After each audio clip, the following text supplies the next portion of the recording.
नमस्कार। आज हम फ्रांसीसी क्रांति के कुछ दस्तावेजों पर एक गहरी नजर डाल रहे हैं। ये वो घटना है जिसने आप कह सकते हैं आधुनिक दुनिया की सोच पर बहुत गहरी छाप छोड़ी है। हमारा मकसद है इन स्रोतों से सबसे अहम जानकारी निकालना। तो चलिए शुरू करते हैं सीधे 14 जुलाई 1789 की सुबह से। पेरिस में एक तरह की दहशत थी। अफवाहें थीं कि राजा सेना बुला रहे हैं। हाँ, बिल्कुल। और ये सिर्फ राजा को हटाने की कहानी नहीं है। यहीं से वो जो विचार है ना, स्वतंत्रता, समानता, बंधुत्व, वो राजनीति के बिल्कुल केंद्र में आ गए हैं। हाँ, और उनकी गूंज तो आज भी सुनाई देती है। बिल्कुल। तो देखते हैं ये दस्तावेज हमें उस उथल-पुथल भरे दौर के बारे में क्या खास बताते हैं। तो सवाल ये है कि ये सब हुआ क्यों?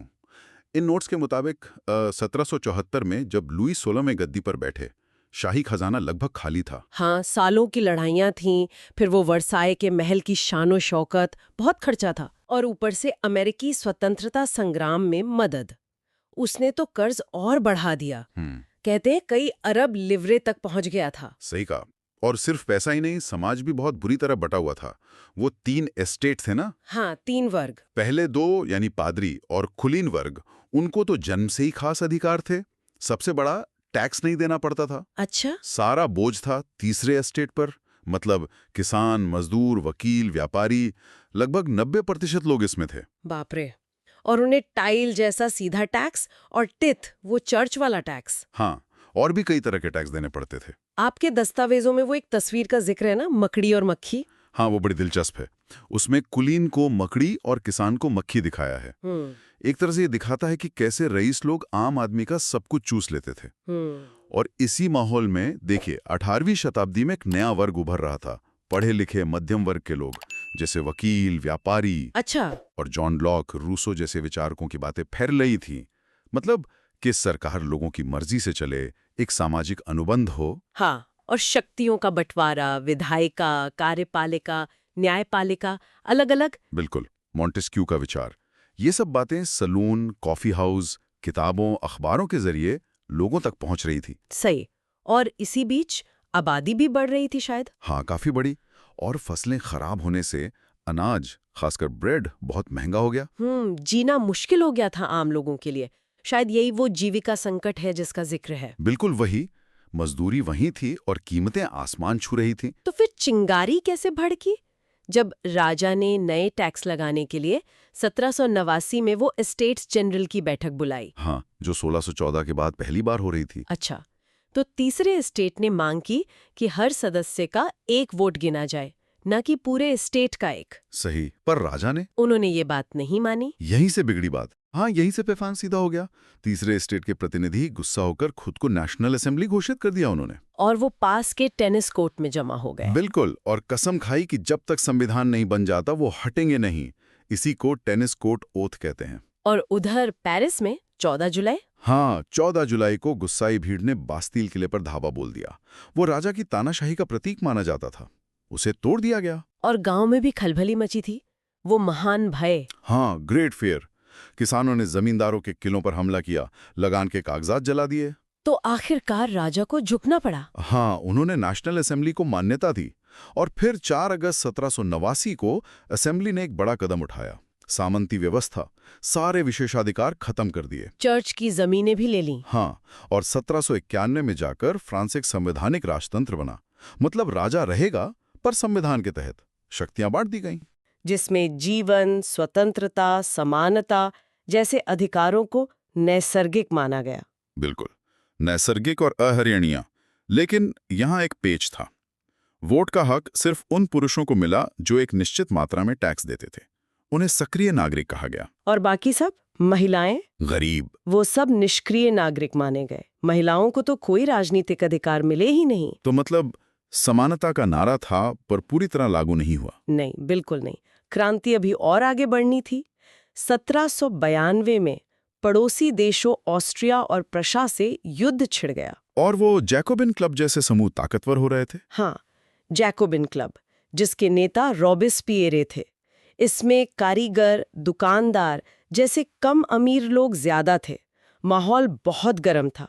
राजा को अगस्त 1792 में बंदी बना लिया गया। फिर चुनाव हुए और अब 21 साल से ऊपर के सभी पुरुषों को वोट का अधिकार मिल गया, चाहे वो टैक्स देते हों या नहीं। अच्छा, ये बड़ा बदलाव था। हाँ, और जो नई सभा चुनी गई कन्वेंशन, उसने आते ही सितंबर 1792 में राजतंत्र खत्म कर दिया और फ्रांस को गणतंत्र घोषित कर दिया। और फिर जनवरी 1793 में राजा लुई 16वें को हाँ, उन्हें देशद्रोह के आरोप में फांसी दे दी गई।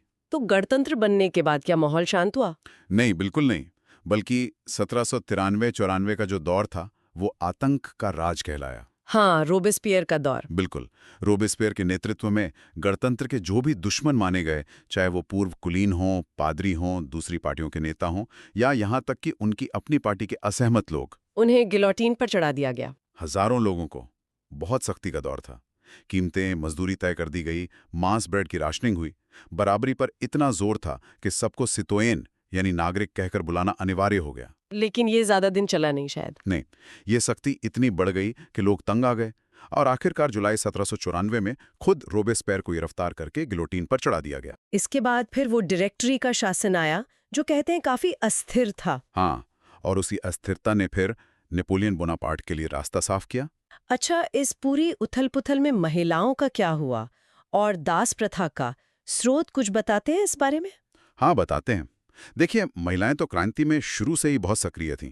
उन्होंने अपने क्लब बनाए, अखबार निकाले। वो पुरुषों के बराबर अधिकार मांग रही थीं, वोट का अधिकार, राजनीतिक पद। बिल्कुल, ओलिम्प दे गूज जैसी महिला ने तो पुरुषों की तर्ज पर महिला एवं नागरिक अधिकारों की घोषणा तक लिख डाली थी। कुछ सुधार भी हुए थे, जैसे लड़कियों के लिए स्कूल खोलना, तलाक को कानूनी बनाना। लेकिन आतंक के राज में महिला क्लब बंद कर दिए गए, उनकी राजनीतिक गतिविधियां रोक दी गईं, और वोट का अधिकार तो, जैसा मैंने कहा, फ्रांस में महिलाओं को बहुत बाद में 1946 में मिला। बाप रे, इतना लंबा इंतजार। और दास प्रथा? वो भी एक अहम मुद्दा था। फ्रांस के जो कैरिबियाई उपनिवेश थे, मार्टिनिक, ग्वाडलूप, वहां गन्ने, कॉफी, नील के बड़े बागान थे। हाँ, चीनी, कॉफी। बिल्कुल, वहां काम करने के लिए अफ्रीका से गुलाम लाए जाते थे। ये एक त्रिकोणीय दास व्यापार कहलाता था, यूरोप, अफ्रीका और अमेरिका के बीच। कन्वेंशन ने, यानी रोबेस्पियर के दौर के बाद 1794 में फ्रांसीसी उपनिवेशों में दास प्रथा खत्म कर दी थी। लेकिन वो स्थायी नहीं रहा। नहीं, 10 साल बाद नेपोलियन ने इसे फिर से शुरू कर दिया। पूरी तरह से दास प्रथा का खात्मा तो फ्रांस में 1848 में जाकर हुआ। तो अगर हम इस पूरी क्रांति की विरासत देखें जो इन दस्तावेजों से निकलती है, तो क्या कहेंगे? देखिए, एक तो सबसे बड़ी बात थी सेंसरशिप का हटना। क्रांति के बाद विचारों का, किताबों का, अखबारों का, नाटकों का एक तरह से सैलाब आ गया। हाँ, लोग खुलकर बोल लिख सकते थे। बिल्कुल, और फिर वो स्वतंत्रता, समानता, बंधुत्व के आदर्श, ये सिर्फ फ्रांस में नहीं रहे, पूरे यूरोप में फैले। नेपोलियन ने भी, भले ही उसकी सेनाएं बाद में हमलावर मानी गईं, इन विचारों और नए कानूनों को यूरोप के दूसरे हिस्सों तक पहुंचाया, जैसे निजी संपत्ति की सुरक्षा का कानून या वो नापतोल की दशमलव प्रणाली। और जैसा कि इन दस्तावेजों में भी इशारा है, शायद सबसे बड़ी देन वो स्वतंत्रता और लोकतांत्रिक अधिकारों के विचार थे, जिन्होंने आगे चलकर पूरी दुनिया में 19वीं-20वीं सदी में आंदोलनों को प्रेरणा दी। सही। यहाँ तक कि भारत में टीपू सुल्तान और राजा राम मोहन रॉय जैसे लोग भी इससे प्रभावित हुए। तो ये सिर्फ फ्रांस की कहानी नहीं है, इसने अधिकारों की, शासन की एक नई जुबान गढ़ी। बिल्कुल सही कहा आपने। इसने दिखाया कि समाज को बदला जा सकता है और ये स्वतंत्रता और समानता के विचार कितने शक्तिशाली हो सकते हैं, भले ही उन्हें लागू करने में कितने ही विरोधाभास क्यों न रहे हों। हाँ, और ये वाकई सोचने पर मजबूर करता है कि इस क्रांति में इतनी हिंसा हुई, शुरुआत में इतने लोगों को अधिकारों से वंचित रखा गया, फिर भी ये जो सार्वभौमिक अधिकारों की भाषा थी, वो इतनी स्थायी और इतनी असरदार कैसे बन गई कि उसने बाद में इतने सारे आंदोलनों को प्रेरणा दी दुनिया भर में। ये एक सवाल है जिस पर वाकई गौर किया जा सकता है।